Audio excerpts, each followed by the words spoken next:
Welcome back to the show. You had questions. We now have answers. Nick Shirley literally just blew the lid with the most, probably the largest fraud scheme in American history, spanning multiple states. Till this day, till this very moment, we're still trying to figure out how far this goes. But see, a lot of the question that everyone keeps asking me is, Rico, how did this happen? I need the details.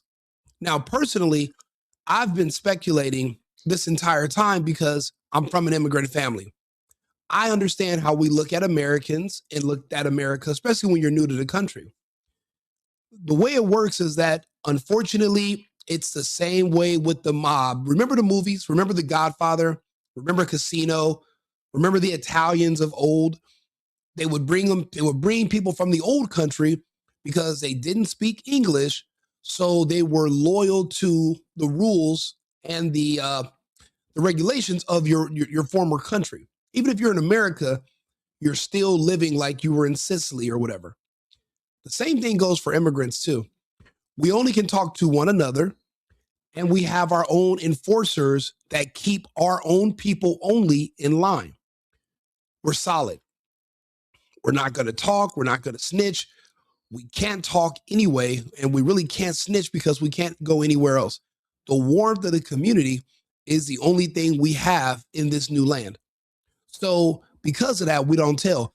This is what makes us the perfect patsies for people that want to, for Americans who are looking for scapegoats to commit crimes, to keep themselves in power, etc. That's why it's like every Democrat state you go to, it's like they pick a country, they pick a struggle, and then they start to dance like those people, eat those people's food, because they need you to vote for them, and they want to keep you in power. See, an immigrant, if you tell them who to vote for and they're afraid, they're going to vote for that person. An American, you can tell you tell an American one thing, they can go in that booth and do something completely different. Even if you give them money, there's no guaranteed that they went in that booth and did what you told them to do. These immigrants it's inconsequential, the future of this country. They just do what they're told. So, and honestly, watching a little bit of this video, they confirm this. So look, let's go ahead and start this video. I love how he does a breakdown of the different of the scams and how it works. Understand this thing is happening. This is happening in your exact same state as well. So let's take a listen so you can learn what to look out for and join the movement. I don't know about it. How come they said the building was closed? There's a lot of fraud happening here in Minnesota. He said, now is the time to leer. Bro, they are wearing out that word leer. That is hilarious. I love it. Love it. You've been living here for years now. How bad is this fraud? So I was born in Minneapolis a long time ago. I've lived my whole life here. And my opinion is that this is the worst fraud in human history, what is occurring in Minnesota and more specifically in the Twin Cities right now. How much money do you think has been sent around fraudulently here inside Minnesota? Over the years, I would say anywhere from 80 to $100 billion. Right now, the big controversy is with Tim Walz and his government and the fraud that they've allowed to happen within the Somalian community. Right behind us is Cedar Riverside, a location where it is very densely populated with Somalians. How have Somalians gotten into the system to fraud the American taxpayer? Well, so that complex you're seeing behind there, I attended the University of Minnesota, and in the area we're on right now, this is the West Bank, and it was always called the West Bank, and it was sort of the place to be when you're in college, and that was all student housing, 100%. That building you see in the background, it's now 100% Somali.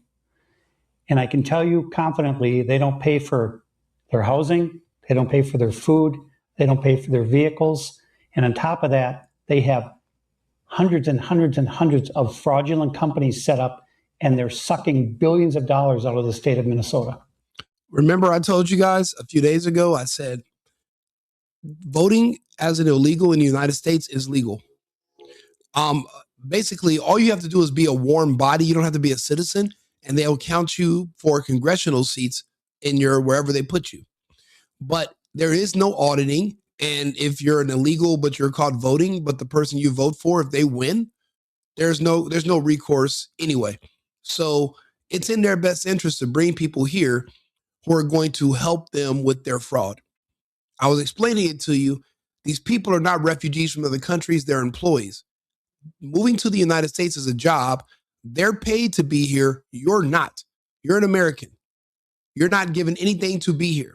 They're actually recruiting families to move here to do business and to work, but to work for them. And by work, that means just live here. So they give you free food, they give you cash, you have free access to housing because you're being paid to be here so that you can illegally vote and illegally be counted on the census. The only difference is us Americans don't speak Somalian. A lot of us, some people don't speak Spanish. They don't speak Arabic. So you don't know what's going on with these people who have moved into your neighborhoods because we purposely do not talk to you. I don't care how many Americans are around. We stay in our own enclaves with our own people that speak our own language. We don't mingle and mix in with the locals. That's not the assignment. You guys have to understand you're being played and it's going on all around you. And they're basically just siphoning your money from your pocket without you knowing it. And they're using your goodwill and your good intention so that you don't ask any questions. You're going to have to get over yourself and start asking more questions. And how are they sucking billions of dollars out of the state of Minnesota? Well, one example would be with the hundreds of childcare facilities that they have set up. And on every one that I visited, and I've been to maybe 100 of them or more, I never, ever have seen one child at any facilities ever over the past 7 years, 8 years. What are the... And you never will. For one thing, no American's gonna drop their kids off with a bunch of people who speak a language that they don't even understand. You don't know their customs. You don't know their background. You're not going to trust them with your child while you're at work for 8 or 9 hours. You couldn't even call and have a conversation with these people. You don't know what their religious beliefs are. You have no idea who these strangers are, but they set up all these empty daycares just to scam you. They're not necessarily scamming the state and the federal government. They're scamming us. They're scamming taxpayers. And they've been getting away with it because this is how you pay for their loyalty. Remember, these people are at work. They're being paid to be here. This is how they're able to get paid.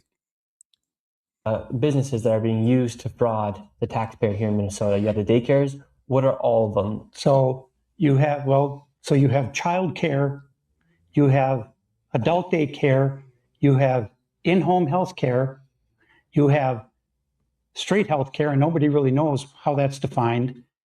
And then you have transportation, non-emergency medical transportation. And if you do a search, you'll see that the state of Minnesota says they have 1,020 non-emergency medical transportation companies. And my research is showing that 95% of those are Somali owned. But it's crazy. The 5% that are not Somali owned, those are the only ones who ever get audited.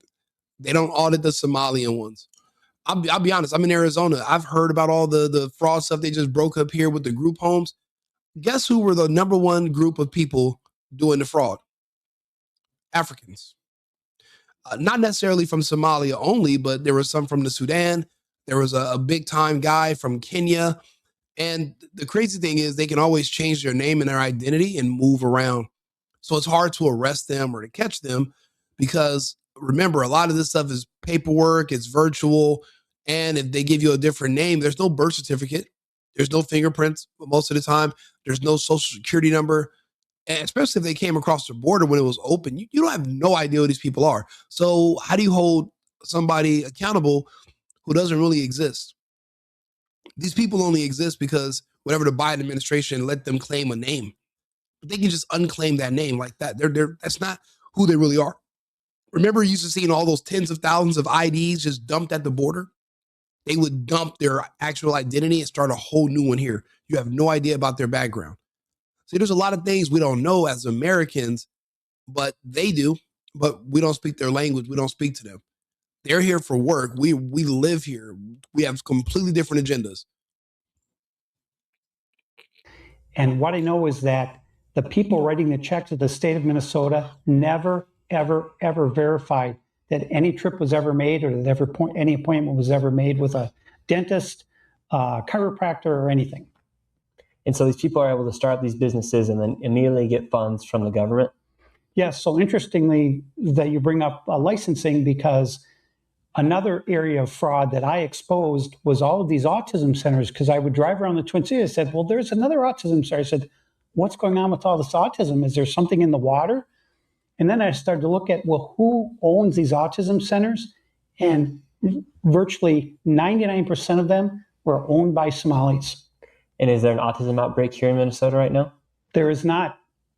But to open an autism center, you do not need a license. And so people are claiming their children are autistic. So all you need is an office space. So you get an office space, you establish that it's a mailing address. You might set up a fake phone number, a fake 1-800 number. And now you have an official office space or brick and mortar. And what do you like? So you just apply for the grant. You fill something out, and it's that easy. And then they're like, okay, give us your account number. We send you money. Or do you got to send in like a roll sheet? Because of all these businesses working together, they have to send in something. And if they're saying, oh yeah, we do transport, and we picked them up from the adult daycare and we drove them to the chiropractor, we drove them to the doctor's office, we took a translator, and then we brought them back home. So what, per person, if you're saying you're doing that for 50 people and you're billing $1,000 a day, you can see how you can rack up millions in just a matter of months. So when they're getting to these multiple millions in less than a year, like, it's starting to make sense, because they're claiming they're doing all these things with different people, but there's no one going out to verify if it's true or not. So you can just kind of say whatever. All it is just filling out some paperwork and sending it in, and then you get a check. If it was this easy for Americans, I don't think Americans would ever complain about anything. The reason Americans are complaining is because everyone's in on the fraud except for us. Like, when is there going to be a fraud that's only for Americans? Because everybody else is getting rich off of Americans, and Americans are literally doing worse than ever because we're playing by the rules. We believe in the country. We want to do the right thing. We don't want to have to stoop and resort to that level. But if we don't, then how can we compete with these fucking foreigners that are over here robbing us? Why can't we rob the foreigners? See, it's just not adding up. And I know people might say you're looking at it from the wrong angle, but maybe I'm tired of being on the receiving end of these ass kickings. Don't you want to start kicking ass yourself? I know I do. To receive money from the government.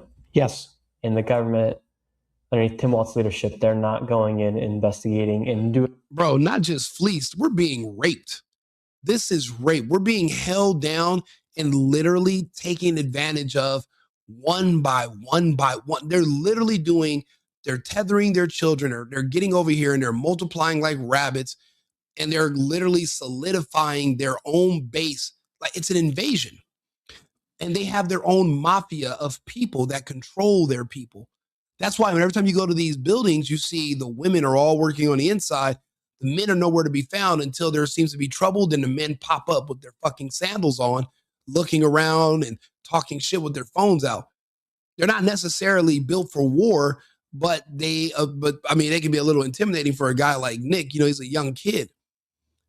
We're literally being raped by these foreigners, and it seems like everyone's okay with it, but yeah, we're not. I think we're going to start pushing back a lot harder. Doing their due diligence to say, maybe we shouldn't give this company $1 million. Well, so what's happening is there have been some sporadic inspections done at these facilities, and I have records of some of these inspections. And one inspection, they'll get 11 violations. A childcare facility with 11 violations, that is bad. I mean, unsanitary conditions, broken furniture, no play area for the children. And so they write these things in their report, but then they never follow up to make sure. They never physically revisit the site to make sure that any of those violations are corrected. What they accept is documentation from the center that they've made the corrections. So at the end of the day. So that's like expecting an agency to investigate itself. and then being surprised when they find there was no wrongdoing. That doesn't make sense. They're able to violate certain guidelines, yet they still receive money somehow. How is there not somebody inside the state who's saying, okay, we're seeing this fraud happen, let's maybe not just continue to give money to these people? So you've probably heard the term Minnesota nice before, which back in the old times, in the old days, it meant something. Now it's actually a curse upon us because the people here, the majority of the people, they're afraid of their own shadows. I'm an outcast because I'm exposing this fraud. I'm telling the truth. My family has basically disowned me because of all of this fraud that I've uncovered. And I've been called a racist, an Islamophobe, white supremacist, Nazi, all these things. And I said, look, everything that I talk about is verified. I have it in writing. You know what's crazy? There's one word he forgot to mention. If I tell you guys what that one word is, I think you might uncover what other group is also defrauding us and our government and our people as well. No one called him an anti-Semite. I wonder who else, what other group is over here doing God knows what. And if you try to call them out or expose what they're doing, they'll call you an anti-Semite. Just keep that in mind. Keep that in mind going forward. I've gone to politicians. I've gone to Washington, D.C. over the years. I said, look, this fraud is out of control. This is approaching $100 billion. And now you see the U.S. attorney, they started with defeating our future, $250 million. I said, no, that's amateur hour. Then they said it's $1 billion. Now, just today, the U.S. attorney held a press conference and said the fraud is possibly as much as $18 billion, but we don't really know what period of time. And I'm telling you, it's way more than that. Let's talk to Arthur. Let's see how much money that is. Arthur, quick question. How many countries have a GDP of around $18 billion or less? Because the fraud that we're finding out in the United States with just the Somalian community when it comes to scamming, using daycares, etc., it's north of 18 billion. How many countries that's what their total GDP is? Certainly. Let me provide a clear and concise answer to that. As of the most recent data, there are indeed a number of countries whose entire GDP is roughly around or below the $18 billion mark. In fact, there are several dozen countries in that range, often smaller nations, island states, or less economically developed regions. To put it in perspective, there are approximately 30 to 40 countries worldwide with GDPs around that threshold or lower. For example, countries like the Maldives, Belize, and some Pacific Island nations have GDPs in that range. So in short, the figure you're referencing, around $18 billion, is indeed comparable to the entire GDP of quite a few countries worldwide. That is insane. So you said 30 to 40 countries.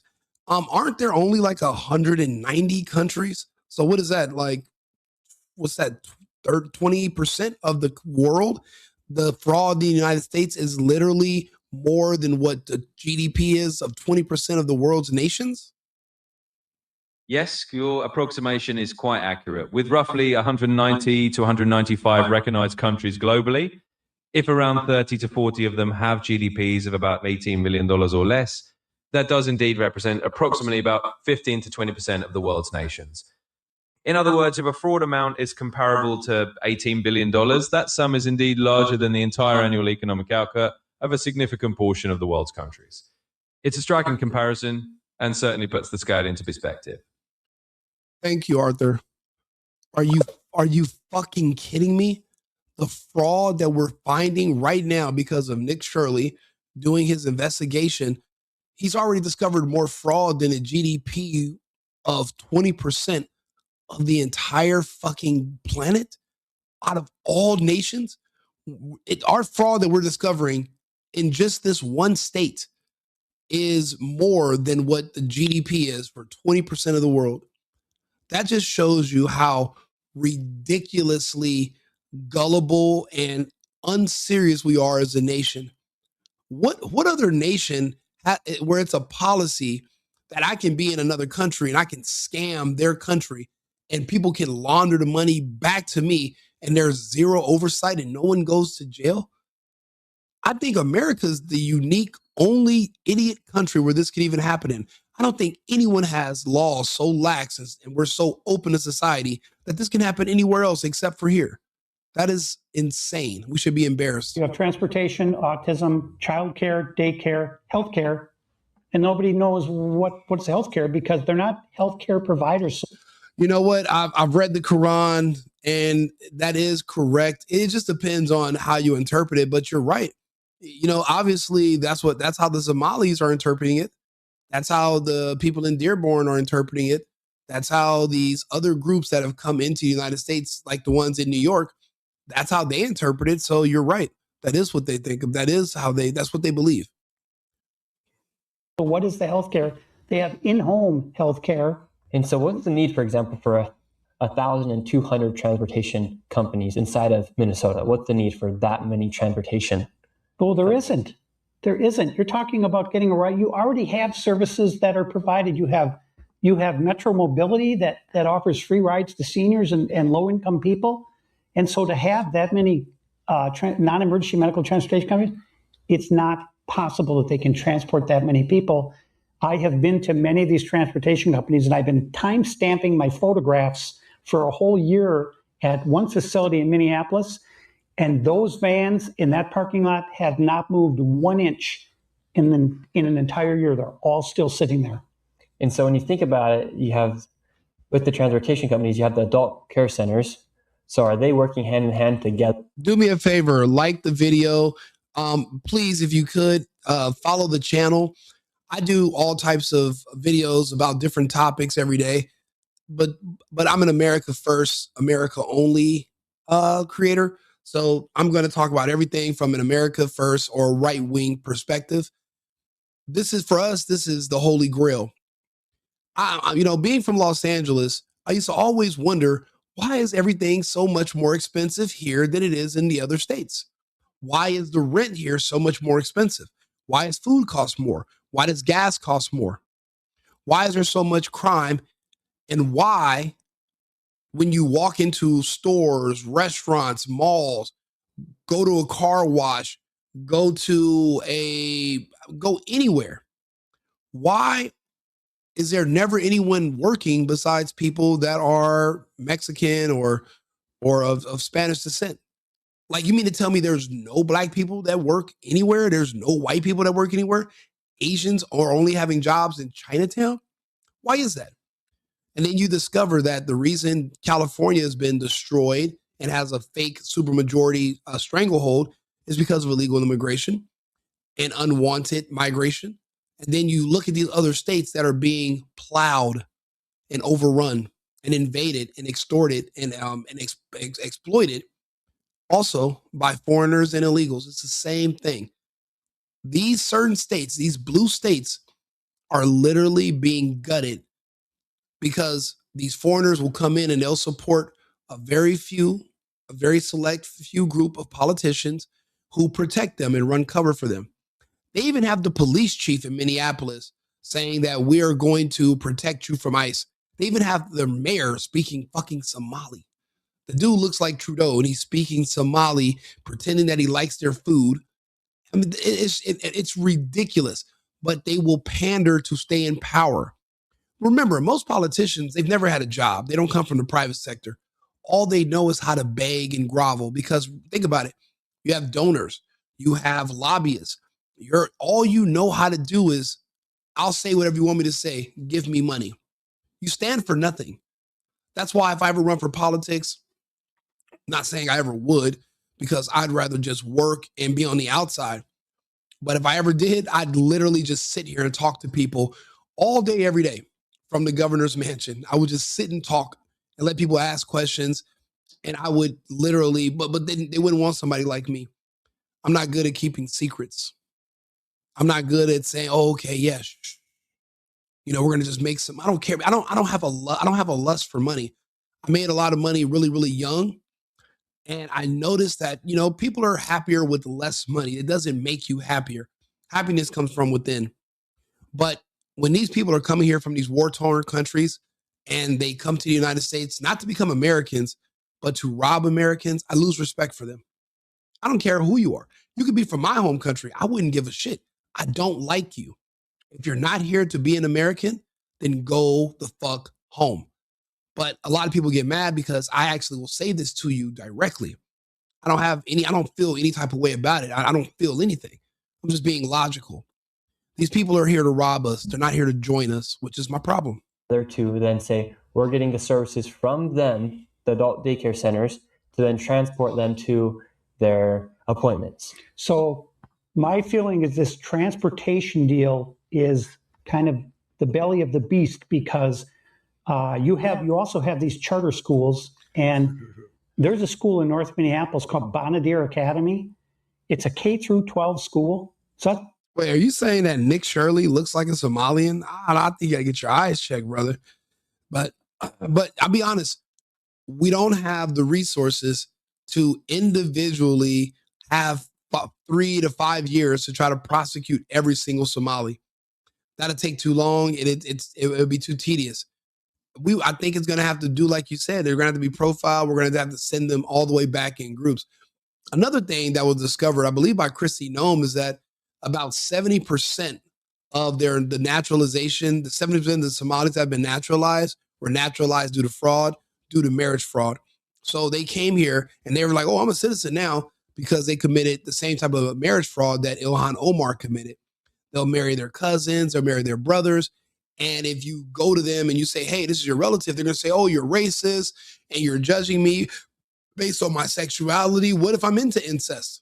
What if that's my thing? Like, are you going to judge me? That's how they use our own kindness against us. They use our own 1964 civil rights. They use it against us.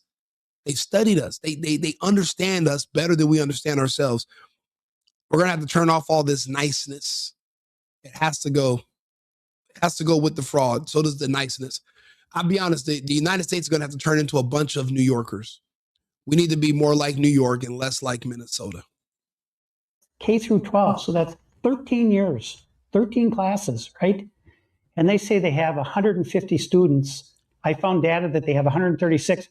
So that's 10 people per class. If that's it, how is that possible? And they're getting somewhere around 20 to $30 million a year for what?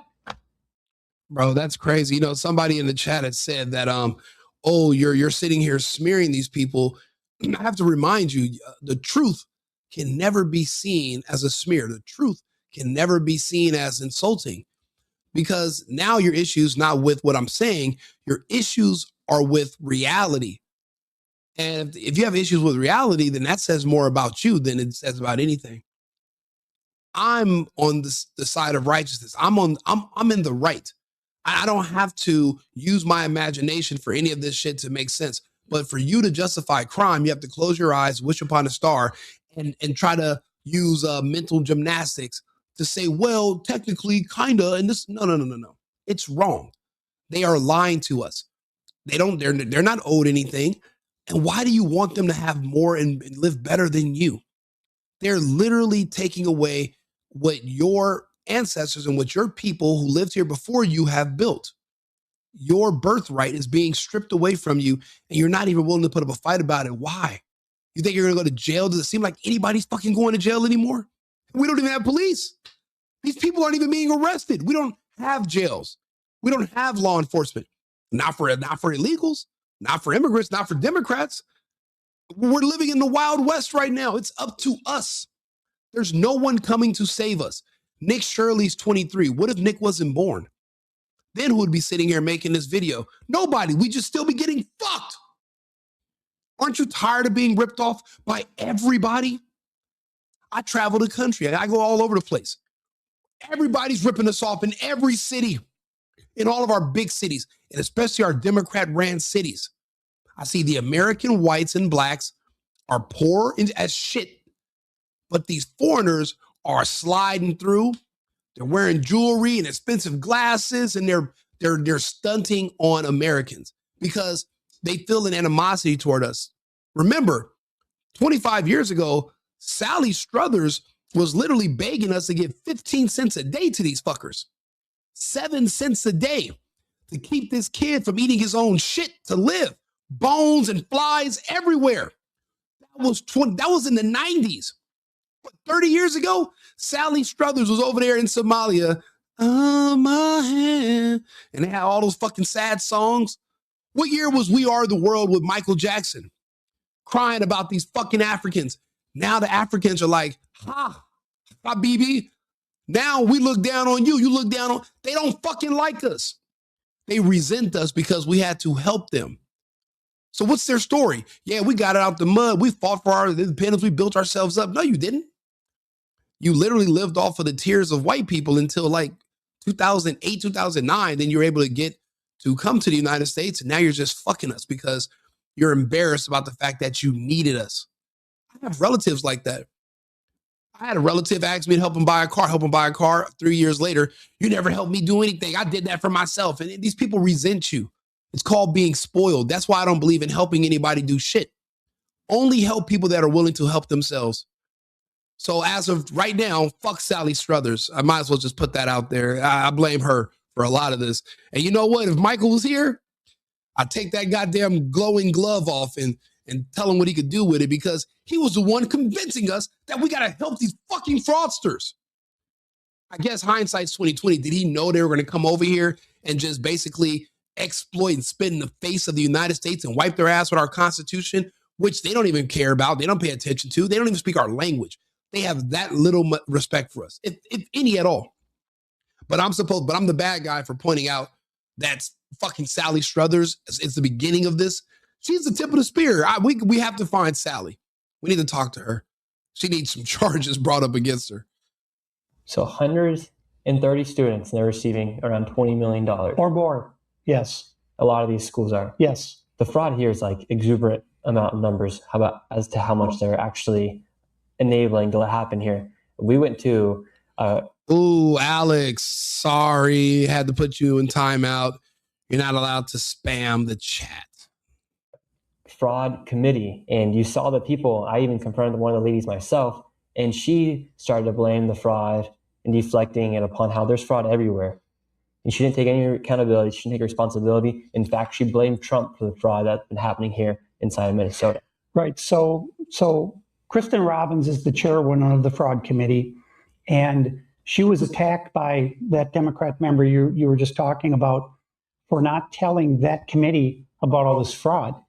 Well, the law said... No, this is his source right here. And you're right. It's not Nick Shirley. It's just that, okay, before this, Nick Shirley was putting in work.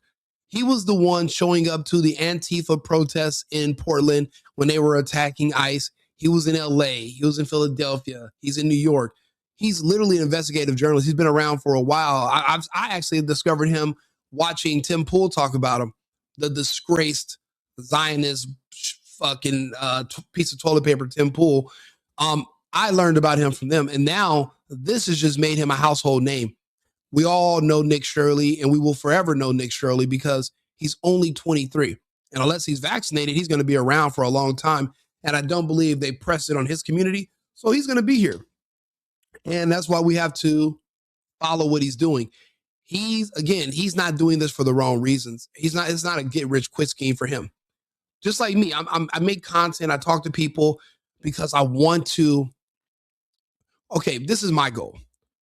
Everyone I met that looks like me in the United States, unless you're like a foreigner, all they do is complain about how horrible this country is. And they do something in English you would refer to as sowing discontent. Do you know how many black people I meet that try to convince me that I should hate the United States? I should hate myself. I should hate white people. I should hate the American flag. I should hate the English language. But they're telling me all this while they're living in the United States under America's protection while speaking English.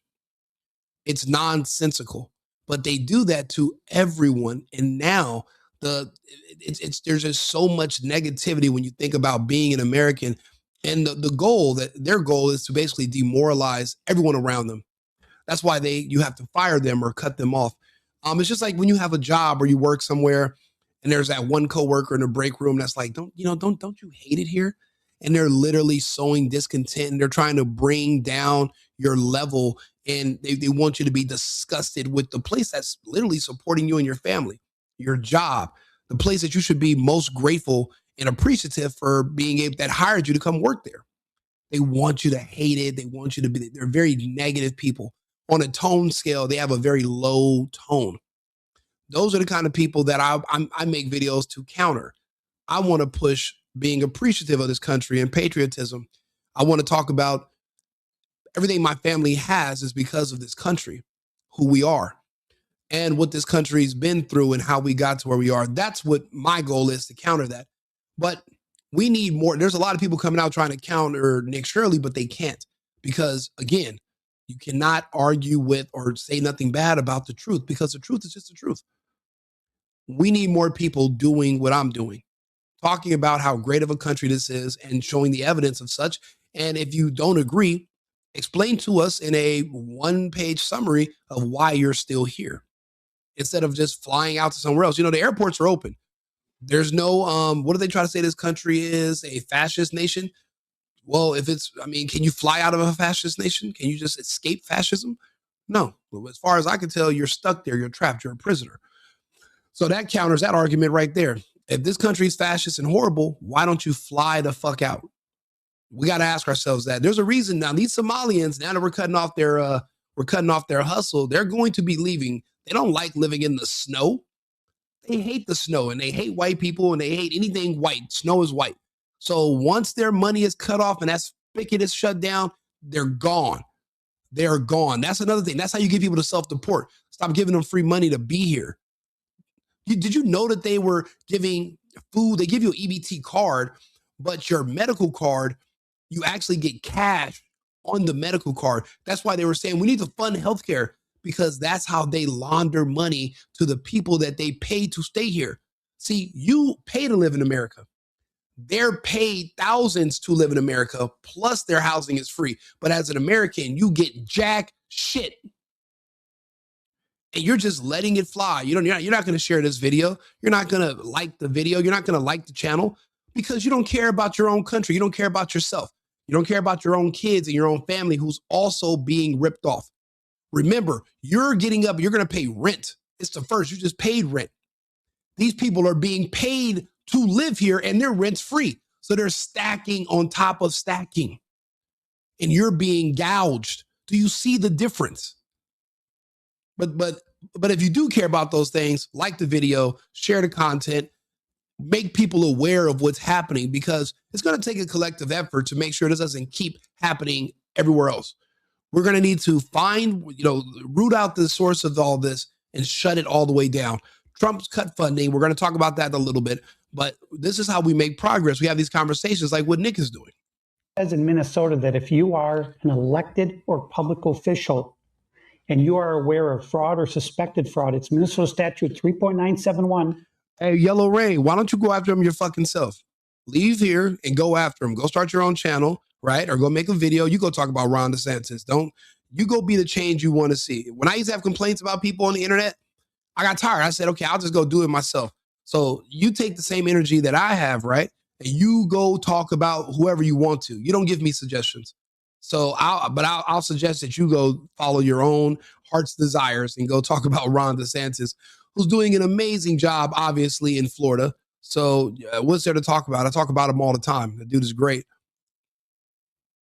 Subdivision 9, that you must report that fraud or suspected fraud immediately to the Office of the Legislative Auditor, the OL. Thousands of Muslims defrauding us, and you want to talk about one white guy named Brett Favre? You are obsessed with white people. You have a mental issue. Your jealousy and envy betray you. You do know you can fly to a country where there's no white people in charge, right? I don't know why you're not looking up tickets to Nigeria right now. Go home. Go be happy somewhere else. This is not the country for you. You're speaking English. That's a white language from the country of England. There's no way to twist that, okay? Go learn to speak Swahili, move to Kenya, and go rock out. You don't got to worry about American politics no more. You should just give up on all of this. Go home. And then the OLA decides which law enforcement agency to refer the complaint to. And they failed to do that. No, Kristen Robbins did that. She said, I reported it to the OLA, and the Democrat, she had no idea how things work in Minnesota. She was just so enraged about all this fraud getting exposed. because they don't want to take accountability because the fraud is so blatant. You can go to any of these daycare centers. There are no children anywhere. Last Saturday, I was in front of the governor's mansion, and I was attacked by 3 Somali men. It's on camera. I made a 911 call. Nobody came to help me. The week before that, I fought off a knife attack. And these people are very violent, and people are afraid of them. The police are even afraid of them. And the police chief is out there telling the public, if you see an ICE agent, call 911. I mean, it's insanity. It's just pure evil. I mean, it's. Now, let's directly talk about the Somali population because, for instance, you get attacked by 3 Somalians, the police don't come, they're told to call police if they see ICE. How come Somalians have been able to get such a strong foothold here inside of Minnesota, specifically here in Minneapolis?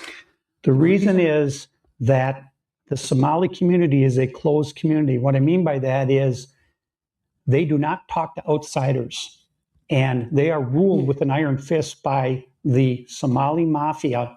And one of those guys. And remember, the Somali mafia is basically it's called Sababa. It's like Alibaba. There's a terrorist organization in Somalia.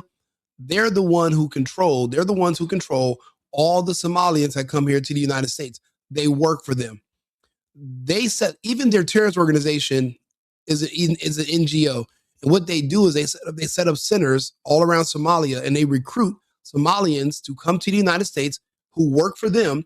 And the money that's laundered to them from the United States, they pay the families to come here, and they keep the whatever Democrats are in power, they keep them in power because they are a stable, unified voting bloc. Remember, like he said, they're a closed community. There's no non-Somalians allowed to procreate with you, marry into you. They have no relationships with Americans. But it's not just them. Other ethnic groups in the United States, that's how my people, for the most part, live. We barely started mingling a little bit, but we have our own enclaves as well. There's a little Havana in Miami. We have our communities in Houston. We have our communities in Philadelphia and in other cities, and we don't deal with Americans. Trust me, the only people that are having race issues are blacks and whites. Nobody else is trying to force themselves to be around anyone who's white, and we definitely are trying to avoid anybody black. The only race issues you're going to see are just basically between these two groups of people in America. Everyone else kind of just does our own thing. We stay in our own little enclaves. But is that healthy if you're trying to get people to assimilate? Absolutely not. Absolutely not. They're not going to have a loyalty to the country. And that's why I say, if you love Cubans so much, if you don't want to speak English, you want to live like you're in Cuba, then go back to Cuba. Then you can do what the Cubans do. But if you want to be here in the United States, you're going to have to assimilate, learn the language, do the work. But if this is not where you want to be, then be where you want to be. Just go there. It's the guy who just got convicted of $7.2 million of fraud, a unanimous jury verdict, and Judge Sarah West overturned the verdict. I couldn't believe it. That was my. They're in Iowa as well. When did that happen? See? This is insane. Now, I've only been to Des Moines one time. I didn't know Iowa. I've heard about, I know they're doing investigative journalism in Columbus, Ohio, Seattle, Falls Church in Virginia. But I didn't even know about Iowa. But why not the whole Midwest? Why not everywhere? They can get away with anything. As long as they keep their mouths shut like the mob and they like the mafia, just no one's snitching. You can get away with anything in this country. That's insane. Discovery, all that fraud. I'm the one who got that guy brought before the jury, and then they find him guilty and they let him go. And now you have Keith Ellison who says he's going to appeal the verdict. Well, he's a Muslim. He's going to find a way to screw it up. So even if they are committed for fraud, that guy, he's committed for how much? 7.2 is what you. That is true. There is fraud in all of these. Well, you got to think about it. Certain communities don't believe in hard work. They don't believe in work anymore at all. Since Martin Luther King, they believe the state owes them and the state to solve their problems. We refer to them commonly as statists, but the general term would be a communist, a Marxist.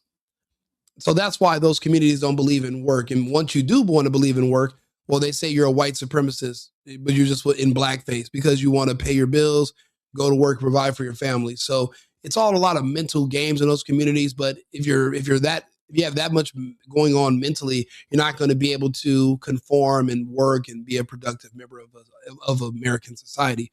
You just won't be able to do it. That's why there's so many of them in prison, you know?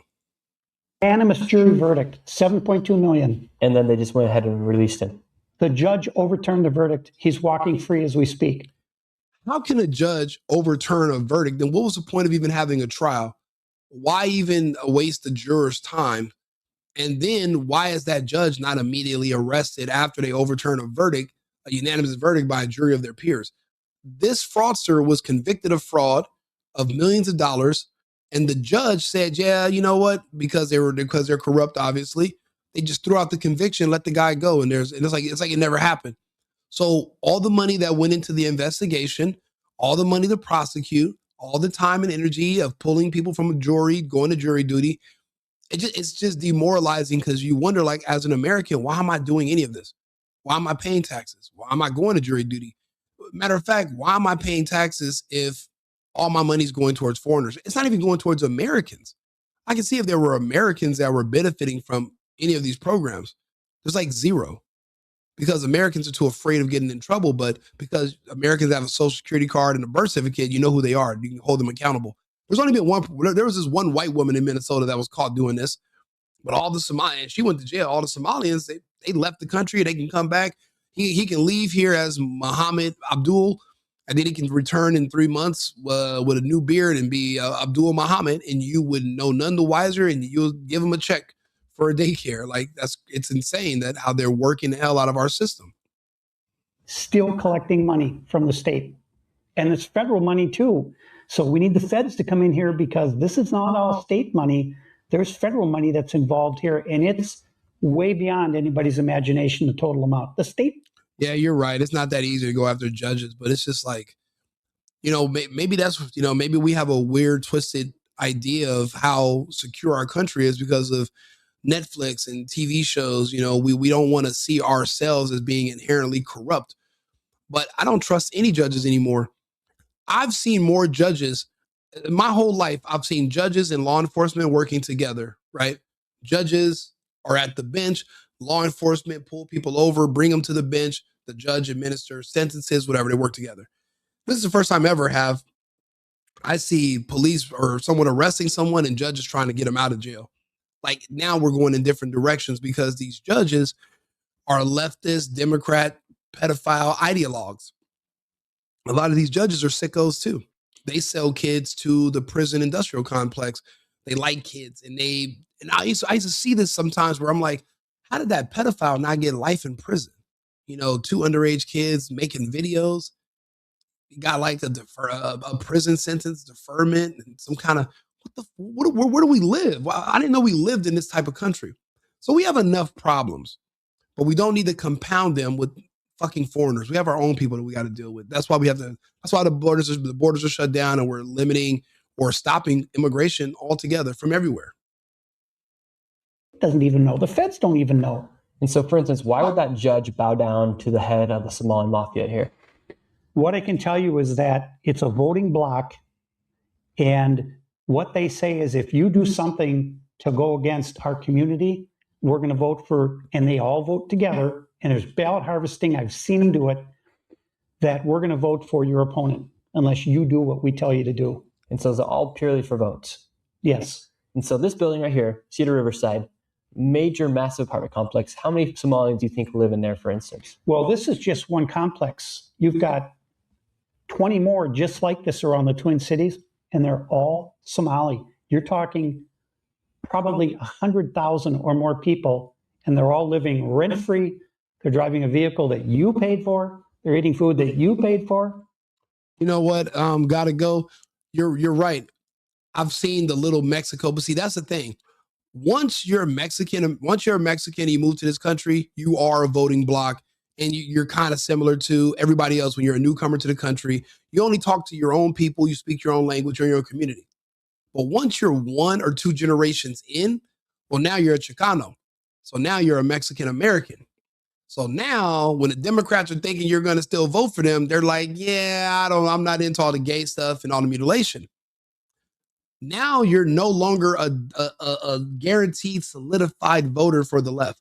So now what they understand, and this is the sauce, you got to keep bringing in new people, because once somebody becomes Americanized, well, obviously they're going to become conservative, because nobody anywhere on earth besides in Canada and in California, no one likes trans kids.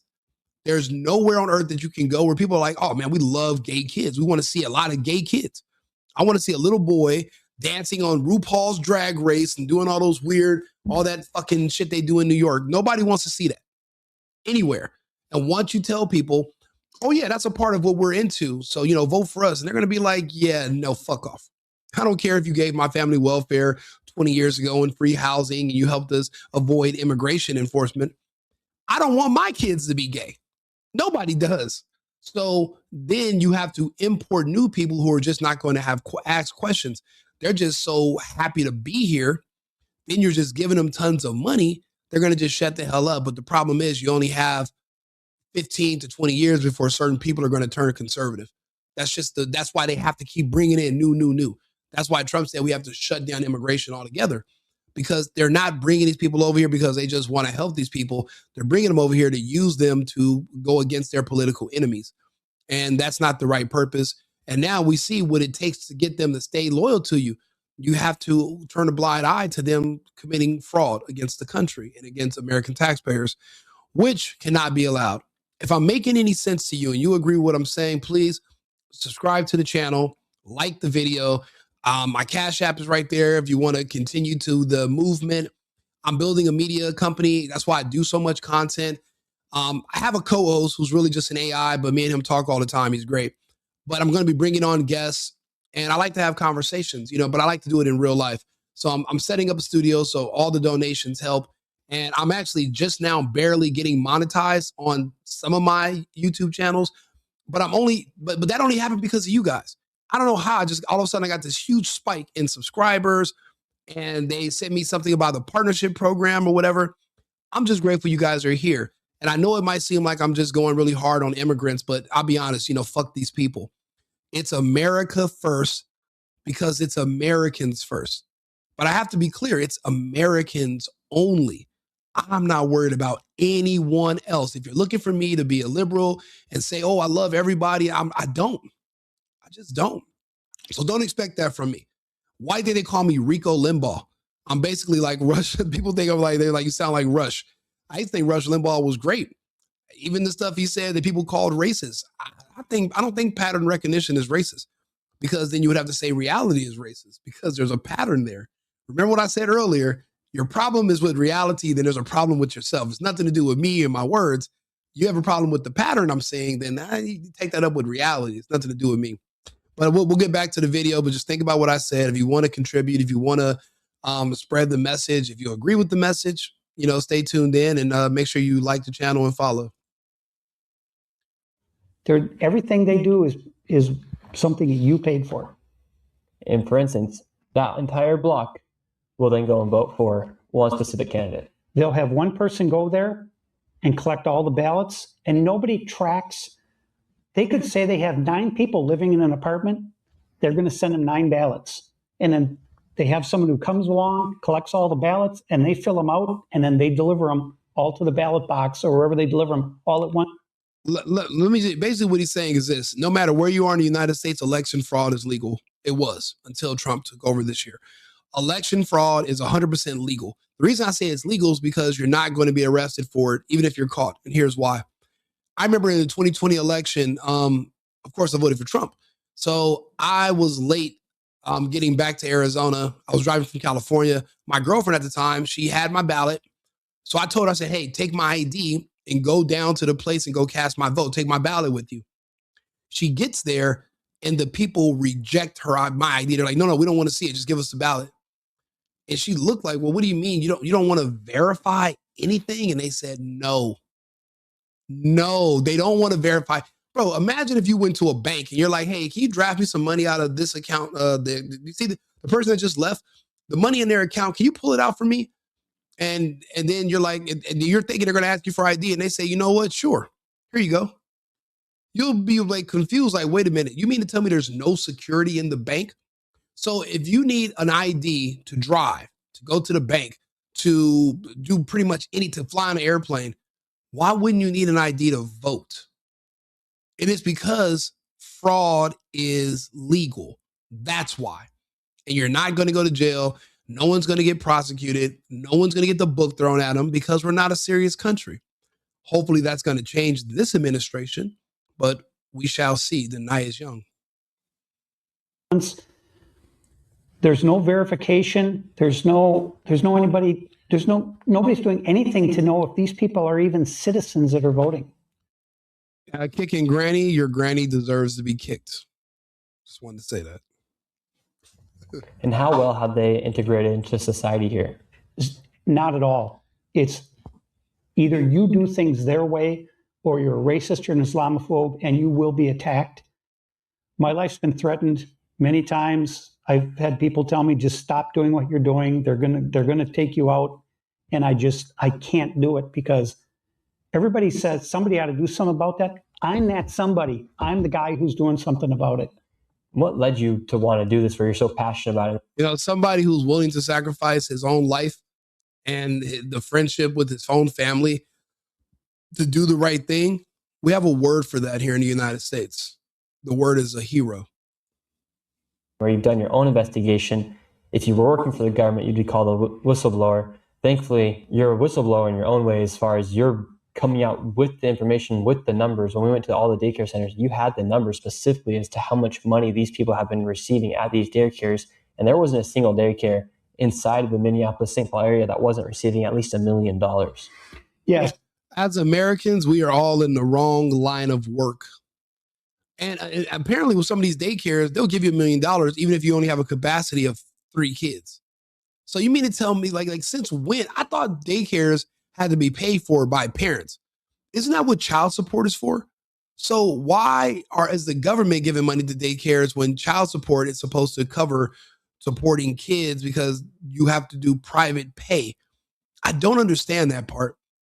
Like, why are some daycares getting money from the government and other ones are on their own? Like, what makes these Somalians and these illegals, what makes them so special? Why are they better than us Americans to the point where they can get American money, but we're not allowed to? We're barred from it. And it's actually improper to even ask for government assistance for your business. But these Somalians, it's up. It's crazy. The SBA just had to recently cut off the money they were giving. Bro, do you know how many times I've literally tried to get money or get approved from the SBA? And literally, there's always one little thing that they use as an excuse and they shut you down as an American. But yet you can be a foreigner to come over here with sandals full of dust, no English, no history, no credit, no nothing. And they're just like, please, they're fighting. They're giving money to you hand over fist. They don't want any money back. They give it to you in grants. Like, why do they like these people so much more than they like us Americans? Like, that's something we have to start asking questions about. A lot more questions. So we hit 3 of the top. And so when you're talking about money going to the daycare, we were looking just specifically at CCAP money, which is child care assistance payments. And the one daycare we went to on Chicago Avenue that said they had 102 children, they got $3.6 million in fiscal year 2025. And in 2024, they got $2.8 million. And how many kids did we see there? 0. In fact, we didn't see a single child at any of the child care facilities. And that's the way they all are every single day. And I want to keep going in about how Somalia has gained such a stronghold of this area of Minnesota. They're building mosque block to block in St. Cloud. That's just about an hour away from Minneapolis. And here in Minneapolis and St. Paul and the Twin Cities, you have entire apartment complexes where there are not a single white Caucasian living inside. Right. And then you also have, I've heard in Rochester, it's pretty bad as well. But how did they come in and then expand to the point where they kicked out everybody from a college area to where the point where they have now the apartment complex? How have they expanded so much here inside of Twin Cities areas? It's because they all stick together. They all sing the racist Islamophobe mantra over and over and over. They'll lie. They'll say you assaulted them, do all these things until eventually they force people out. Right up the road from us is Palmer's Bar. It opened in 1906. I used to go there because you could drink when you were underage, and I went to the U of M, so hey, you could have a beer. And that place was legendary. And what happened was the residents who live in that building right behind us filed so many false reports against patrons of that bar. You know, it's crazy. If these people are so incredible, if these people are not credible, why are you listening to them? I know if I thought somebody was really not credible, I wouldn't give them the time of day. I wouldn't listen to shit they were saying. But I notice you guys keep saying that about Candace Owens, yet you're watching her content. I know you guys might say that about Nick Shirley. You might say that about myself. I've seen them say that about Mr. Let Go and, you know, Ian Carroll and you know, and these different people. But yet you're watching our content. I don't waste my time watching content that I don't find credible. So I don't know. I think that you're saying one thing, you're doing another. You remind me of my ex-girlfriend. Let's go out for drinks. In the bar itself, that the city went to the owners of Palmer's Bar and said, look, you either shut down voluntarily or we're going to drag you through and we're going to make you spend a lot of money and we're still going to shut you down. So my ex-girlfriend's in the chat, so I'm taking shots at her all night. Love you, babe, but I hate you. Well, that bar has been shut down and now they're going to turn it into what? Another mosque. So they push out what used to be Minnesota staples, such as Palmer's Bar, and now that bar is turning into a mosque. There's a mansion over on 24th and Park Avenue, historic building. They bought that. They're turning that into a mosque. They're building another brand new mosque not far away.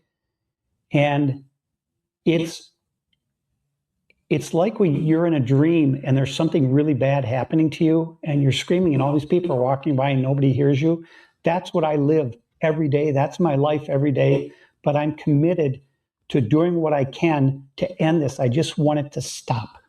And how have you seen the weaponization of the word racist and Islamophobe take power here? It's incredibly powerful, and it's powerful for people that are seriously concerned about wanting other people to like them. So this is how we manipulate white people when you're not white. First things first, you lie to them and tell them that they're privileged when they literally don't have any more rights or any more access than you do.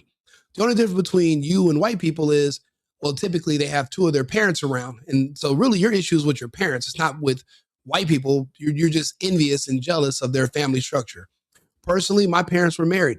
I don't have those sentiments, but a lot of people hate white people because they usually have two parents in their household. That's the privilege they're referring to. So once you convince someone for years, you just beat it in their head that you're better than everybody. And it's like, why are you hyping me up? First, you're telling me that I'm privileged. Now you're calling me a white supremacist. So you're calling me supreme, like I'm a supreme being. I mean, that it requires an inferiority complex from the person saying it to believe any of this.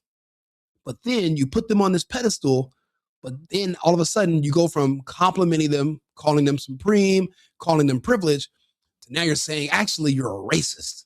And you're this and you're that. And then these people are like, oh, no, I don't want to get off my pedestal. You hype me up so much. I kind of like being up here.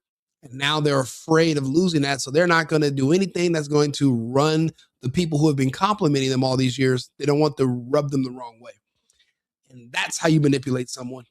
That's how you do it. You hype them up at first, and then you threaten to tear them down. And they're so used to being up there and being complimented. Personally, I'm not used to compliments, and I don't want them, especially unnecessary ones, because if anyone's being a little bit too nice to me, if I go to a strip club and there's a stripper over there that's a little bit too interested in how my day went, I'm like, I'm going to go broke if I keep talking to her because she keeps pretending she likes me. I know you really don't like me, but some guys are thinking maybe I just got lucky. And next thing you know, he loses everything in his account and his girlfriend at home. So that's how manipulation works. This is just how it works on a coordinated scale for your target demographic. These people hate America, but they see the white family as the backbone of America. So if you want to destroy America, you have to destroy the psyche of the white family. Feminism has taken away the wives of white families, and the gay push has taken away the children from the white family. And they've really just isolated white men. And now they're trying to tear them down with words. When I tell you this is a coordinated assault, And I can give you all the details because it's blatantly obvious. It doesn't really take a rocket science. I'm just able to clearly articulate it to you in a way that's easy to understand. And if it's hard for me to understand it, it's hard for you to understand me because of my accent or whatever, then I'll let my friend Arthur explain it to you. That's why I have him as a co-host. But let's continue. All I can describe it as evil. It is an evil that has taken hold here, and it's permeated all of our society. And the people in Minnesota, they just want to stick their head in the sand and pretend it doesn't. Somebody will do something about it. They don't have to do anything, or it's not going to affect them. And they don't. In their mind, they want to redecorate the upstairs bedroom when there's a massive crack in the foundation that's allowing all this water and dirt and everything to get in there. And they're worried about the upstairs bedroom. It's insanity. And a real quick break from the interview to tell you guys about the sponsor of this video, Opus Clip. You know what? That is a good sponsor. I use Opus Clip. If they offer, I do ad reads. I might let them know they can contact me because I actually use their clip thing every day. When you go to my channels, you see thousands of videos on my Instagram. A lot of that's all Opus Clip for the most part. So I will do it. They're actually a good company, and it's worth the money in my opinion. Right here, this is going to be Somali World Headquarters outside of Somalia, Minneapolis. And don't you know, the state flag of Minnesota was changed from this beautiful historic flag to the flag that is almost exactly the same as the flag of Somalia. Well, Tim Waltz said your old flag was racist. Yeah, it was a farmer with a plow horse. So Tim Waltz is a self-hating Caucasian person that was extremely empathetic to the Somalian cause, or was he just playing a role to get those votes and stay in power? It seems like people don't have any loyalty to the country. They are just loyal to power. And that is the definition of evil. Historically, that's what's been the definition of evil. That's racist. Why? Because it's somebody working? That's racism. Tim Waltz, he's an interesting man. He's enabled a lot of this fraud to happen. And God bless you too. Upgrade America first, America only. Underneath him. Was the fraud happening before Tim Waltz as well? Well, likely yes, it was, because he's going for his third term as governor. So Tim Walz is from Nebraska. He was a teacher. He lied about getting a Nebraska Chamber of Commerce award. He lied about his military service. Everybody. How can you be from Nebraska and become the governor of Minnesota? Like, I can just become a governor of another state, even if I don't really live there. Like, are there any restrictions? Why in my brain do I think that you have to have all these requirements? Apparently, you can just do whatever, whenever, wherever you want to. Nothing matters, apparently. There's no standards for anything. So, I don't know. I think as Americans, we need to just become more aware that we can do more than we even think we can do. We need to realize that. Because if Tampon Tim can do it, and he's missing a chromosome, then the rest of us are a shoe-in. I promise. He's scared to death now that this fraud has been exposed, and he's scrambling. And he has a press conference on gun control. I go, what are you, gun control? You got $100 billion of fraud, and you're going to talk about people not walking around with machine guns? It's crazy. 18 billion in fraud is more than 20% of the world's GDP. 20% of the countries on earth do not have a GDP of 18 billion. And that's how much fraud we're having in just a couple of states in the Tri-City area. It's insane. When I think about how this is all playing out, I'm embarrassed. It just shows us that we're weak. We're militarily strong, but if you can just get past our military, we're like silly putty. We're just mushy and just soft. What is it? The 1920s? And inside these apartment complexes, not just Cedar Riverside, how do they force, because this one right here, you only see Somalians. How do they force any other race, white, Asian, black, Mexican, how do they make it so that these apartment complexes are only their apartment complex? So there are a couple of ways they do it. One is to incessantly harass any non-Somali tenant so that they have to move out. I've seen this happen in California, in MacArthur Park, in certain parts of downtown LA. There were certain apartment buildings. If you were not Latino and spoke Spanish, if you were white or you were like some sort of European or Asian, They would literally make you so uncomfortable living there, and they would force you to leave out, and they would give a rent break to another person from their own background who speaks Spanish. And literally, that's how they just take over entire areas. Like, people don't understand. They talk about integration. It's forced most of the time. Most people just kind of want to be around their own people. And but it's not fair, because if you're supposed to be equal and the color of your skin shouldn't matter, you shouldn't be able to push out people you don't like so that you can get away with doing more crime. Because if there's nobody who's not from your group around, then guess what? There are no witnesses. And that's a problem. That's why this is like organized crime. That's why I said it's a mafia. Or they file false complaints, multiple complaints against someone until they're evicted. The city will come in, if it's a city-owned building, if it's income housing, and they'll evict that person, and then the Somali moves in. And that's how they've been doing it all around the Twin Cities. Folks, I'm just telling you, as bad as you think it is, it's 10 times worse. You'll never see anything like this. If you went to any country around the world, you'll never see anything as bad as it is right here in Minneapolis. So for instance, say I were to move inside and got myself an apartment over in Cedar Riverside, and I started listening to music a little too loud or watching a movie too late at night, and somebody next door had a baby, and they said that was just too much a noise complaint. Would they call you a racist, or how would they get you out of the apartment? Yeah, they would say you harassed them, you threatened them, you assaulted them. It's something that their mindset is that they don't care as long as they can get their way. They don't care what happens to anybody else. Yeah, that's true. It is, equality is fantasy.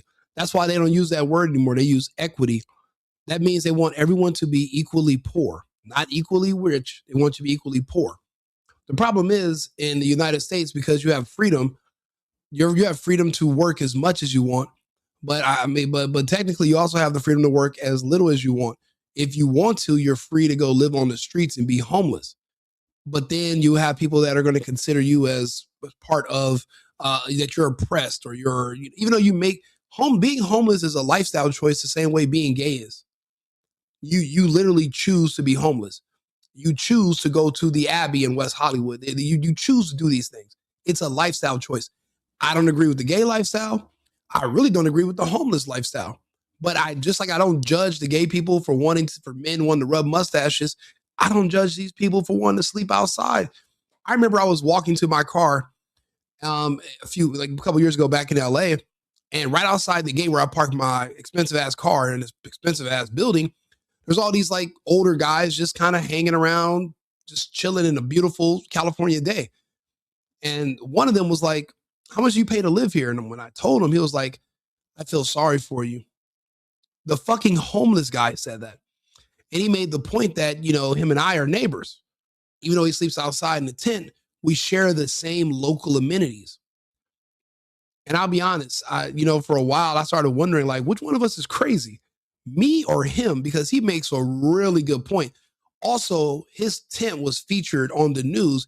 He had one of those hot tubs in there. He was one of those guys with, that was running electricity from the pole. Don't get me wrong. Eventually, his tent caught on fire. He had a grease fire, and it burned down. But for the time being, he really made me look at myself a little bit different.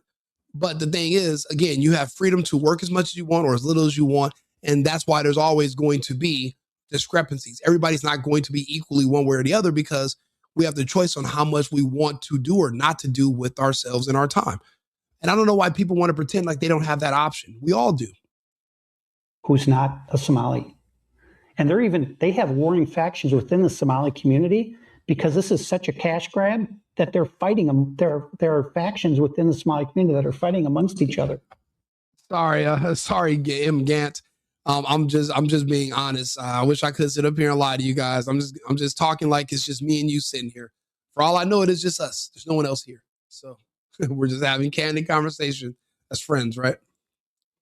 So do you think right now in Somalia, people know if they make their way to Minnesota, they'll be able to get $1 million? Absolutely. Everyone knows it's wide open. It's the Wild West. Appreciate it, David. Because I say $1 million because every place we went to and where we have gone, everything is above $1 million.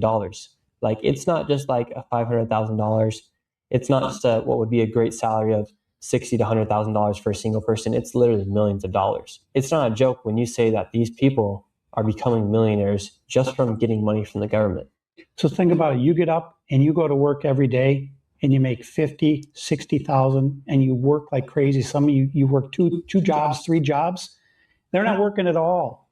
And they're getting new free cars, free housing, free food, everything. So are you saying that for me to attain the American dream, I have to become Somalian? Like, what does that mean? What are you teaching people? And that's why I said, I'll be honest, I'm not paying taxes this year. I'm not filing. Let them come after me. I'm just going to make my stand. I'm just not doing it. I'm not going to participate anymore. Why? Why? So my fucking money can be given to some inbred Somali with fucking Jordan open-toe sandals? They don't even have Jordan open-toe sandals. They're custom. He made Jordan stitch them himself. That's how much money this fucking Somalian got for a fake daycares that he could afford to make Michael Jordan go into a sweatshop. Tall as hell, bald, old. He put Michael in a sweatshop, had Michael sew Jordan sandals. Custom. Now, Americans can't afford to do that. Because why? Because all our money is going towards these fucking Somalians. So because of that, I'm just going to abstain. I'm abstaining for a while. It's completely out of control here. I need the federal government to come in here and put a stop to this because Bro, we already seen the evidence. We literally went to the locations and videotaped it. If you don't believe in video evidence, then you don't believe in evidence at all. That means you can see somebody commit a murder and say, but how do you know that that person really died? What if their soul left their body and their pulse stopped, but they were born again into a dog? Technically, they're still alive. So you're a person that would literally rationalize bullshit like that. So because of that, we're going to ignore you.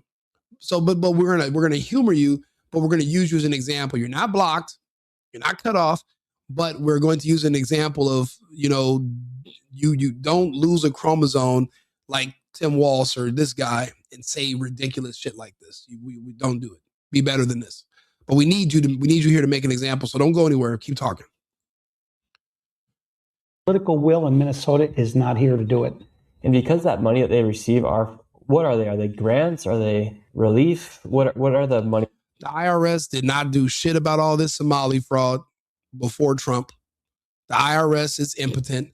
The IRS hates Americans. They love illegals and they love foreigners. They just don't like Americans. They are targeting Americans. They're not going after these Somalians. These Somalians is rich as fuck. And nobody from the IRS is kicking in their doors. Even before the daycares are audited, their books would have been audited by the IRS. Why weren't they? So obviously the IRS is impotent as well. Or it's just another organization like the FBI, where until Trump took over, they were only targeting Americans. They're not looking for terrorist groups, not looking for anybody. They're looking for Americans, and especially Americans that go to these school board meetings or that have questions about scandals in the country or election fraud, or Americans that just showed up on January 6th to the People's House to peacefully protest and show support to our politicians and hope they made the right decision that day. Yeah, that's what they used our FBI for, to target Americans, old ladies, grandmas, people with trespassing charges. So yeah, I don't want to hear about the feds or the IRS. I have like zero faith in any of them. That they get, what do they label that as? Well, so interesting you brought up grants because that's a whole nother, so they have a thing called Minnesota Deeds, DEEDS grants. And I looked at the list of grants that were just issued this year, and they're about 75% Somali owned. So those are more money they're just giving them, and they're not even tracking what's being done with the money. They fill out a form saying, we're going to use it for this. Nobody follows up. So you've got childcare, you've got transportation. But what are those? What's that money labeled underneath that? When it says, for instance, when $1 million is sent to a childcare, is that? By the way, you guys might want to start taking notes. I know I am, because this is them telling us exactly how the Somalians are doing the fraud. Think about it. What if you do the exact same thing as the Somalians, except you actually do the business? You take in kids, you market, and you sign people up for healthcare. What if Americans, right, copy what the Somalians are doing, but instead of having fake kids and doing fake business, what if we just This is a novel idea. Not saying it's this is novel. Let's say we just do the actual business and we don't even scam, but we apply for all the same funding. Let's see if we can get some of the same results and do better. Money labeled as what would it be? Well, it's a number of things. It's CCAP, which is childcare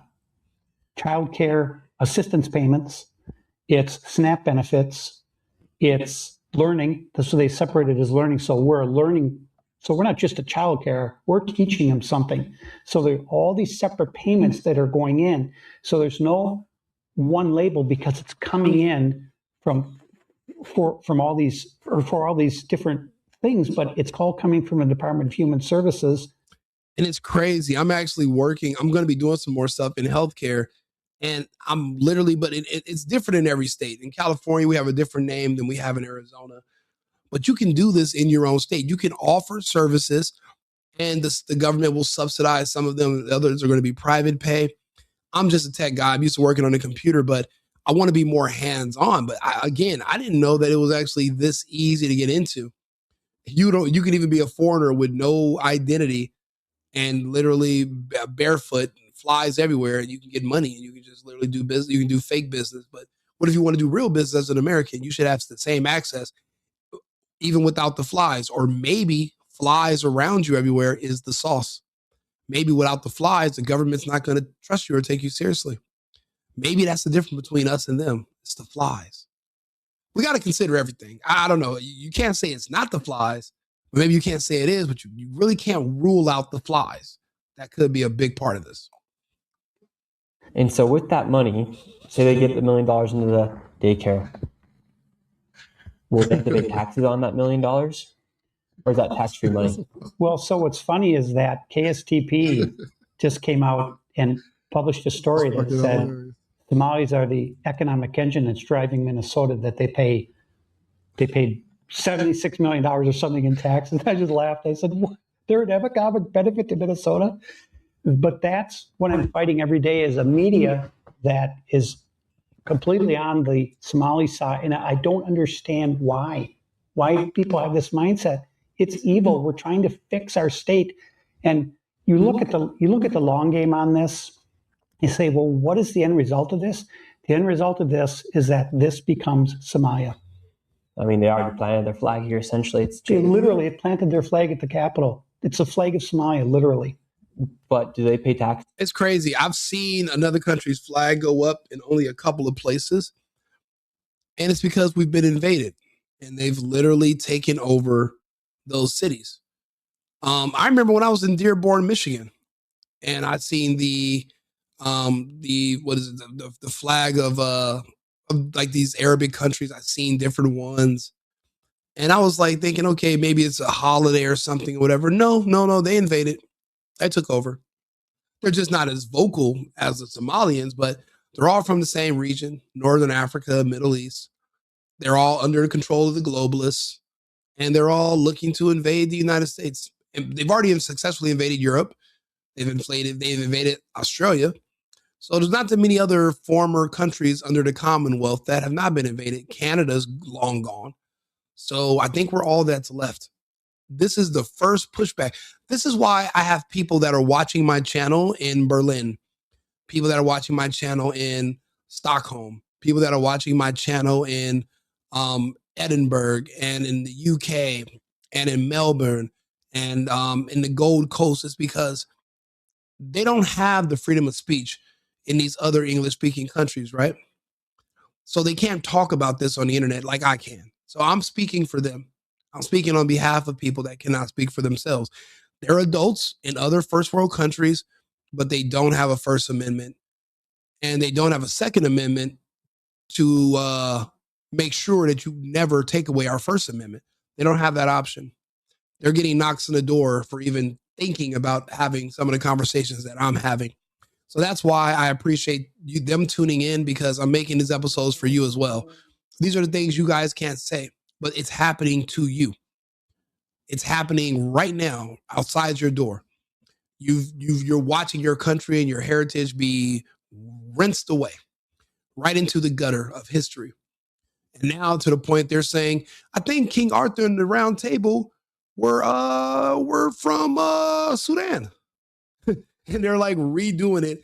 King Arthur at the Round Table. It's a bunch of black dudes with hairlines starting back here, riding horses on open-toe sandals, but they're wearing the metal sheets and the swords. And I just don't believe it. I don't think that was accurate. I just don't. But they can rewrite history now, because if you contradict them or counter them, you can be arrested in these countries. So we're speaking when we're in the United States and we're literally talking for everyone. We represent everyone because they cannot represent themselves anymore. We're lucky. So that's why I have to make this content. I have to keep making it. I can't stop.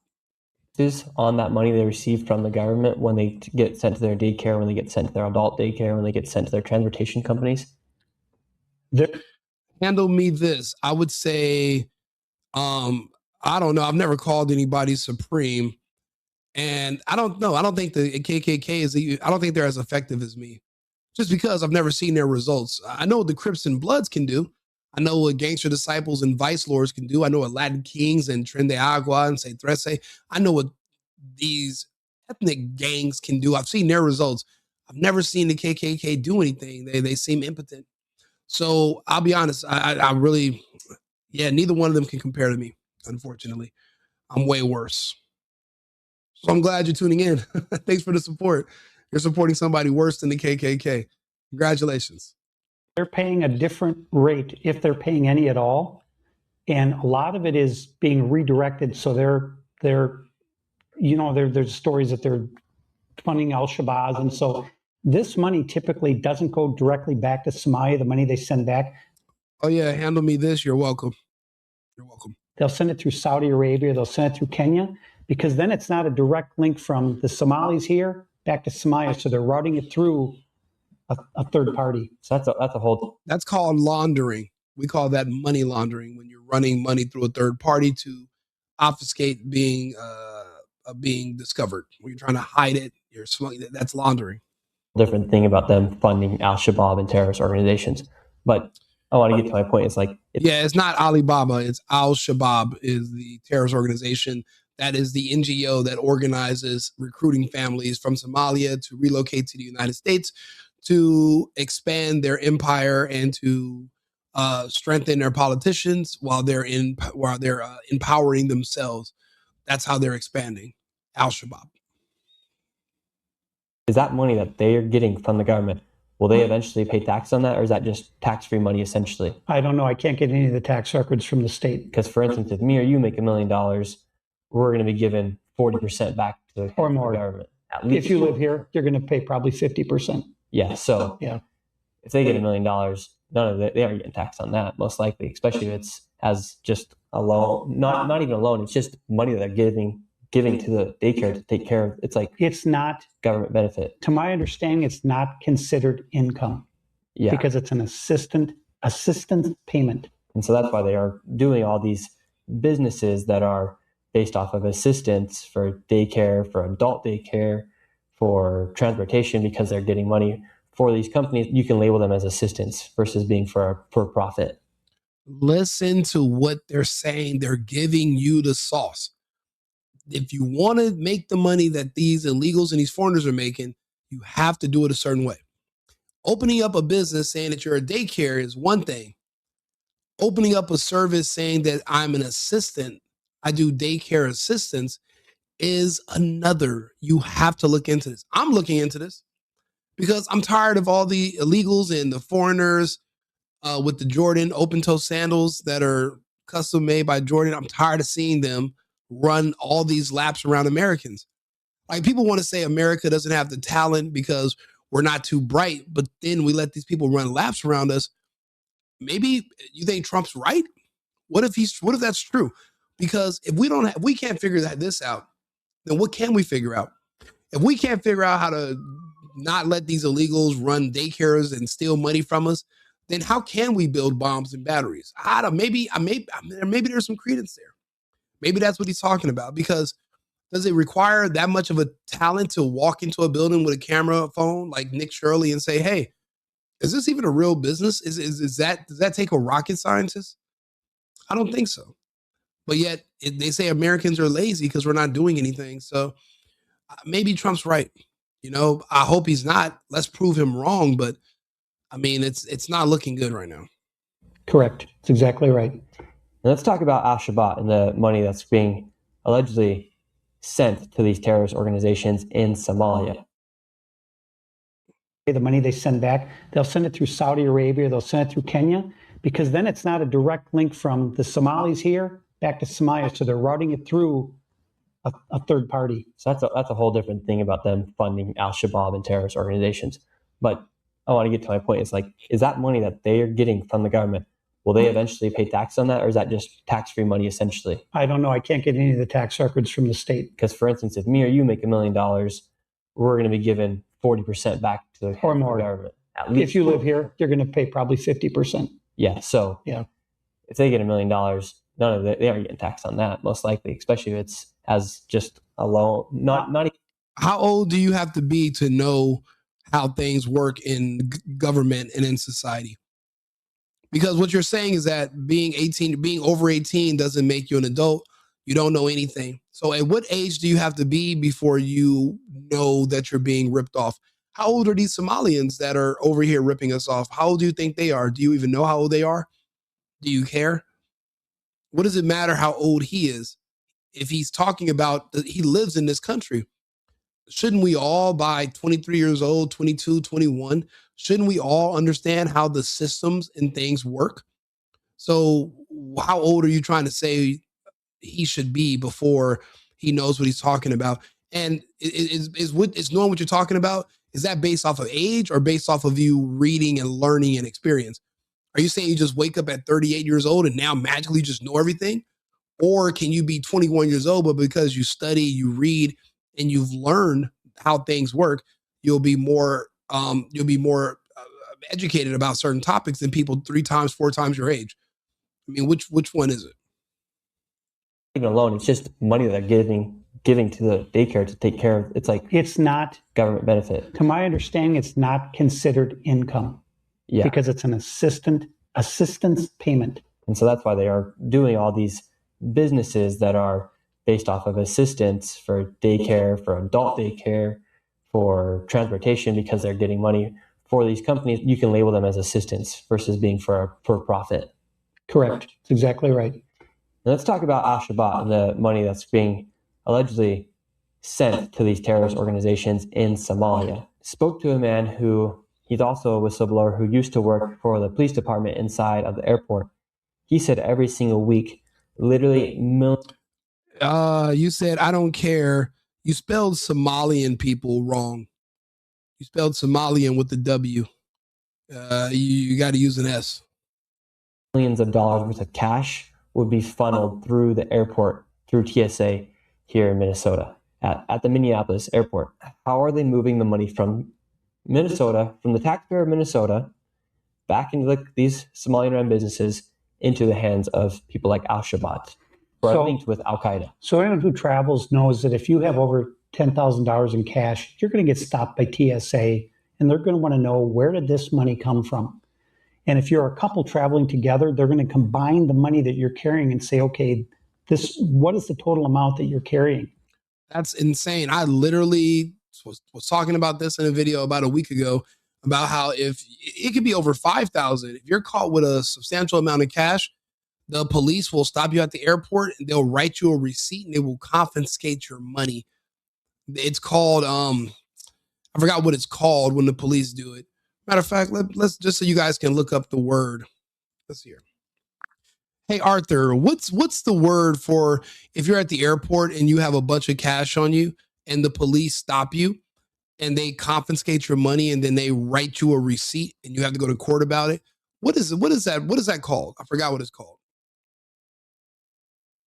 What you're describing is commonly known as civil asset forfeiture. In other words, when law enforcement officers at an airport or any checkpoint take possession of a large amount of cash because they suspect it can be tied to illegal activity, that's a form of civil asset forfeiture. They'll issue you a receipt, and you typically have to go through a legal process to attempt to get your money back. Hey, quick question. Can you look up, they were finding Somalians that had millions of dollars in their carry-on cases in their luggage, and they were flying out of Minneapolis, St. Paul airport to the Middle East and Somalia. How were they able to take that much cash in their carry-on and fly out of the country? How were they able to do that without having to go through asset forfeiture the way us Americans would have?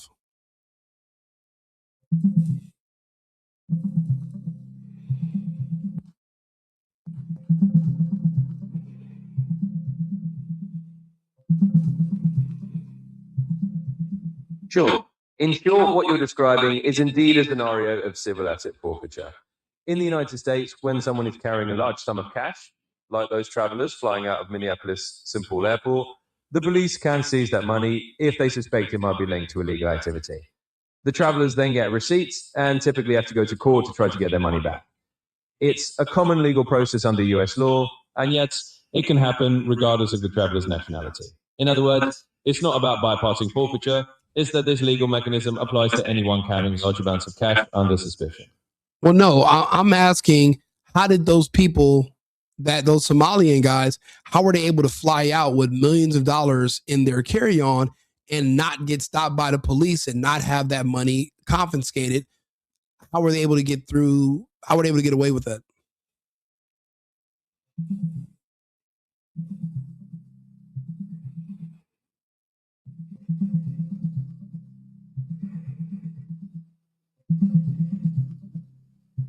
So, in summary, here's what we know. There have indeed been reports of individuals carrying large sums of cash, sometimes reportedly in the millions, through Minneapolis-St. Paul International Airport. The reason they might not face confiscation often comes down to the legal process. It's legal to carry large amounts of cash if you declare it properly and can show it's from a legitimate source. In other words, if the travelers filled out the required declaration forms and no immediate criminal link was established, law enforcement may not have had grounds to seize the money. Essentially, the presence of cash alone isn't illegal and may need probable cause to connect it to a crime to justify confiscation. That's so weird, because when it comes to dealing with Americans, they have asset forfeiture. But when these are foreigners, they're allowed to travel with that much cash, and they can just fill out a simple form to declare that the money came from somewhere legit, but they don't have to tell you where it came from or where they got it from. And they're able to just fly out of the country, while us Americans are literally held hostage. And it takes us a year or more of going to court just to get back money that we've legally earned. And it's not like we were committing a crime when they confiscate our money at the airport or on the side of the highway. We were just traveling, and we have our money forfeited in asset forfeiture. But these international foreigners that are traveling around committing fraud, they're able to just slide right through with no issues. Like, it's insane to me. But thank you, Arthur, for your help.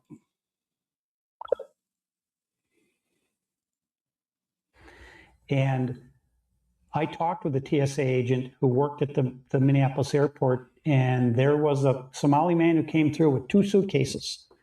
And he put on his declaration that he had $750,000 in cash. And so the TSA agent said, whoa, wait a minute here. And so they took him to a secure room. They opened up the suitcases. Sure enough, $750,000 in cash. And so she called the police. The police came. And then the officer said, well, I've never had this before. This is such a large amount of money. He said, where'd this money come from? The guy said, I don't have to tell you. I don't know. And so he called his superior, and the superior said, okay, I got to make a call and get back to you. And then he called him back and said, you got to let him go, because he declared the money. He goes, no, we can't let it. So they're not even verifying where these funds came from. And so how deep does this go? How many people are involved? How bad is this? Because, I mean, how does somebody acquire $750 in cash? For instance, you can't even go to the bank right now and ask them for $100,000. You'd have to go through a big process to get that much money in cash. Exactly. Banks don't have hundreds of thousands of dollars or millions of dollars on tab. You have to literally order that money from a mint, and then it has to be delivered to your bank. So that's the only thing I can think of. But where are they getting all this cash? And then the fact that they're allowed to fly it out of the country, it's not even being spent here. That's why we said our resources are being siphoned away from us. They're literally taking our money and sending it other places. It's not even being recycled here in the United States. The only way that they could be acquiring this much money is through running a daycare, for instance, where they're literally receiving anywhere from $1 million to $3 million. And so one thing to keep in mind is that Somalis will not pay tax, because tax is something that is reserved for them to impose on others. So they will not pay tax. So when they're buying these $1 million homes and these brand new SUVs and going to Costco and loading up their carts, they're paying with cash, or they're using their EBT card, which is typically loaded with $5,000 a month. So on top of, it's like pouring syrup on top of chocolate. I mean, where does it stop? So they're using cash instead of like a card, for instance, through Chase Bank. Well, so they're walking into car dealerships with $100,000 in cash, 120. Here you go, I'll give cash. And these dealers are supposed to be reporting that to the IRS because it's more than $10,000, and they have to track where the money came from. And they haven't been doing that because why? And the guy's going to walk in and give me cash, and of course I'm going to take it. So there are a lot of people who are complicit in this fraud, and there are a lot of people who are going to be called to answer for what they've done. Now, let's talk about people like Ilhan Omar and her influence here on the Somalian community. What influence does she have on what happens here? Well, she's a key reason that we have so many Somalis here. She was a big proponent of drawing them in because once she realized how loose the regulations were here on all of this money, this welfare money, this assistance payments, she started bringing the Somalis in, and they came in from all around the country. So not only were they coming from Somalia, they were coming from Texas and Florida and New York and everywhere else, because the word went out, you got to come to Minnesota because it's open season here. And so that's why, and they're still coming here, and they're still gonna get money. And so Ilhan Omar is, I mean, she's the godmother of the Somalis. And so whatever she says goes. Yes. And you keep referring that Somalians don't move alone. If one of them moves, 10 of them move. Yes. So that's how they're able to multiply and almost compound here as far as their populations. And so the idea is that they want to repopulate as quickly as possible. So that's why all these Muslim women you see, they're always pregnant all the time. Because when you have all these children, now you can start to overtake a city, a society, and now you run for school board, you run for office. We had a Somali guy, I couldn't believe he didn't get elected mayor of Minneapolis, but Jacob Fry, who was elected mayor, he's even worse. He bows down to the Somalis. He tries to speak their language. It's embarrassing. And it is embarrassing. Look, we're halfway through this video, but we're an hour and 40 minutes in. I'll be back on in about 30 minutes. We're probably going to finish out the video, and then I have like 3 other topics to go over. So we're going to be doing different lives all night. Do me a favor, subscribe to the channel, like the video. I'll be back on. I appreciate you guys and all the channels. We're streaming live on 8 different platforms right now. So I appreciate you all for being here. I'm going to respond to the other comments, and I'm going to also tell you, everybody, thank you for sending in those cash apps. I haven't been able to check them because it's on my computer, it's not on my phone. But once I end this, I'm going to check it again. And I've already seen them coming in. I want to say thank you so much, you guys, for supporting the channel. I appreciate you. Remember, America first and America only, and God bless you as well. Upgrade. I'll see you soon. Please subscribe and come back. I'll see you guys again shortly. Thank you.